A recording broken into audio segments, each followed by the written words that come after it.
On quitte la musique, on revient au livre avec Manik. Bonjour. Bonjour. Générique, c'est parti. On va parler d'un livre particulier aujourd'hui. Oui. Et le Quincy Kane avec euh, son générique. C'est parti.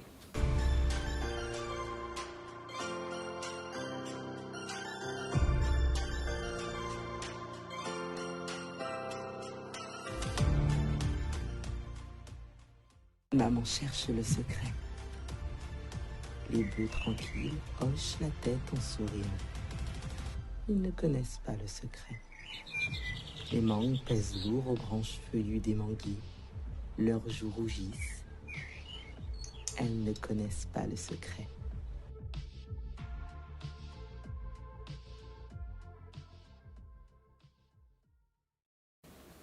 Quincy Kane, je le connais, mais sans trop le connaître. Alors, je te fais l'honneur de me présenter. Oui, alors Quincy Gann, comme il aime à se présenter lorsqu'il est en animation avec les enfants ou même les adultes, hein, c'est le monsieur en heure. Donc illustrateur, narrateur, chanteur, auteur, compositeur. Oui, il est chanteur aussi, tout à fait.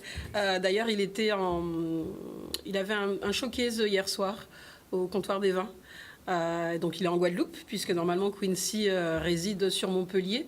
Mais c'est vrai qu'il prend plaisir, en tout cas à chaque fois, à revenir sur la Guadeloupe et à parler de la Guadeloupe à travers ses différents ouvrages. Donc il s'est lancé dans un nouveau genre, puisqu'il avait déjà signé avec les éditions Jazor et les éditions d'Aigmaron, dans une écriture assez particulière qui est des contes terrifiants. Voilà, il a voulu se plonger un petit peu dans l'horreur et ça va être l'occasion pour nous donc d'écouter un extrait puisque c'est les contes du flamboyant. Et sous ce très joli nom, ce sont des contes, comme il le dit, des contes terrifiants pour enfants turbulents. Mais je ne le catégorise pas en conte pour enfants. Hein. On a vraiment voulu le mettre vraiment pour des adolescents adultes. Parce que crescendo, il monte vraiment dans l'horreur, mais ça reste très très intéressant à écouter. C'est parti, on écoute. Yekri, Yekra, Yemystikri, Yemystikra. Est-ce que la cour dort? Non, la cour ne dort pas. Bienvenue dans les contes du flamboyant. Je m'appelle Quincy Gann et voici un nouveau conte terrifiant pour enfants turbulents.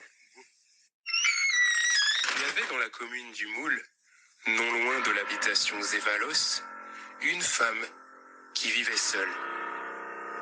Sa maison était reconnaissable entre mille car c'était la seule maison rouge du voisinage.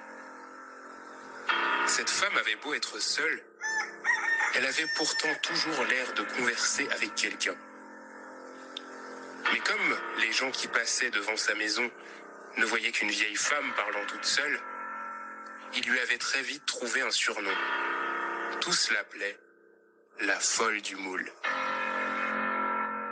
Un beau jour du mois de mai, une bande de jeunes garçons de nature taquine, désodiés, comme on dit par chez nous, passaient en chahutant devant la maison. Ils aperçurent la vieille femme conversant toute seule, comme à son habitude, sur sa véranda. C'est alors que le plus petit mâle de la bande se mit à hurler.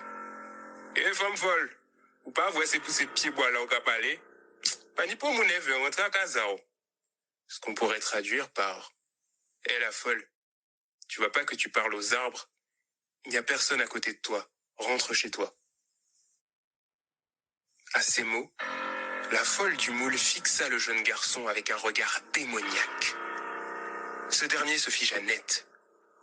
Le ciel devint rouge sang et les nuages noirs comme du charbon. Impossible pour le garçon de bouger. C'est alors qu'il hurla de douleur, un cri à déchirer l'horizon, car peu à peu, ses membres s'arrachèrent, comme si des crocs invisibles les déchiquetaient. Alors que son sang maculait la pelouse et qu'il hurlait de douleur, le jeune garçon s'enfonça dans le sol et disparut. Les autres membres de la bande ne se firent pas prier pour détaler à toute vitesse. Les garçons qui avaient survécu ne dirent à personne ce qu'ils avaient vu. Qui les croirait de toute façon? Quant à la folle du Moule, on peut toujours l'apercevoir devant sa maison rouge. Certains racontent que sa maison doit sa couleur rouge au sang de ses victimes. D'autres ont juré que tous les ans, au mois de mai, on pouvait encore entendre les... Alors, d'après ce que je comprends, ce livre de 25 minutes, c'est ça? C'est ça, tout à fait. C'est un podcast, en fait. Hein. C'est un podcast, mais en fait, ce qui est important de souligner, c'est-à-dire que quand on veut faire peur, parce que les enfants aiment se faire peur, on va toujours utiliser le loup-garou, enfin des choses qui ne correspondent pas à notre univers. Et là, Quincy, il a vraiment, en reprenant les codes de l'horreur, utilisé ce qui fait partie de notre environnement immédiat. Donc, cette maison qui est à côté de la maison Zévalos, tout le monde sait qu'un petit peu... Enfin, les enfants ont toujours cette crainte de penser qu'elle est hantée. Le Dorlis, le Soukounian. Et c'est un livre, sincèrement, que je passe régulièrement au niveau des scolaires, mais à partir du CM1. Et c'est vraiment à cet âge-là où les enfants aiment se faire peur. Et c'est vrai que c'est un recueil qui fonctionne très bien. Sachant quand même que La Folle du Moule, c'est celui vraiment le plus calme en horreur. Parce que Quincy, progressivement, c'est vraiment crescendo. Et c'est pour ça que je le conseille vraiment à partir du CM1, CM2 jusqu'au collège. Parce que voilà, pour les plus jeunes, ça reste quand même assez gore. Et tu disais qu'il est disponible aussi en passe culture? C'est ça, tout à fait. Donc, il est disponible sur la plateforme et en passe culture. C'est vrai que le passe culture, c'est un dispositif qui a été mis en place par le ministère de la Culture et de l'Éducation. C'est une enveloppe non négligeable de 300 voire 400 euros pour les jeunes collégiens et lycéens. Et ils peuvent faire l'acquisition de livres imprimés, mais également de livres audio. Je crois que c'est un dispositif qui fonctionne très très bien en France hexagonale, puisque c'est une plateforme qui est sur Internet. Nous avons eu beaucoup de retours et de ventes sur l'Hexagone et très peu sur la Guadeloupe. Il faut vraiment que ce dispositif soit connu de tous les parents et de tous les enfants, et qu'ils en abusent, parce qu'encore une fois, c'est pas sorti de leur poche, des impôts certainement, mais c'est pas sorti de leur poche réellement, et ça permet vraiment aux enfants de pouvoir bénéficier d'événements culturels, de pouvoir acheter des livres.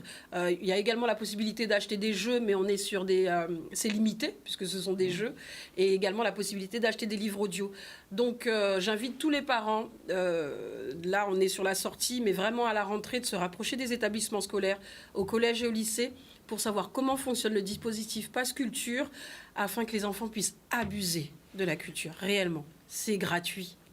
C'est pas rien. Deux petits mots quand même sur les sorties de la semaine avant de se quitter. Oui, tout à fait. Alors, les sorties de la semaine, donc, les partir en livre, ça a débuté. Oui. On a eu Michel Mado, donc, qui est venu présenter le dispositif. Oui. Ce samedi 8 juillet, nous sommes au parc d'attractions littéraires de la ville du Gosier. Donc, nous serons dans les jardins du Palais des Sports, avec différentes maisons d'édition, différentes animations.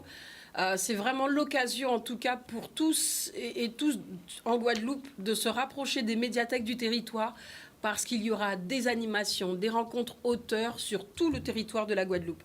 Donc partir en livre, c'est le moment justement de vivre le livre autrement, sous différents formats, puisqu'il n'y aura pas que de l'audio, il n'y aura pas que de l'imprimé, il y aura également de la bande dessinée, on aura des auteurs de Marie-Galante, des auteurs de la Guadeloupe qui se déplacent pour cet événement, et je crois que c'est vraiment le moment d'y aller et de s'intéresser aux livres. Voilà. Donc des vacances ludiques, pas studieuses, ludiques. Voilà. Partir en livre, voilà, c'est ça. Partir en livre.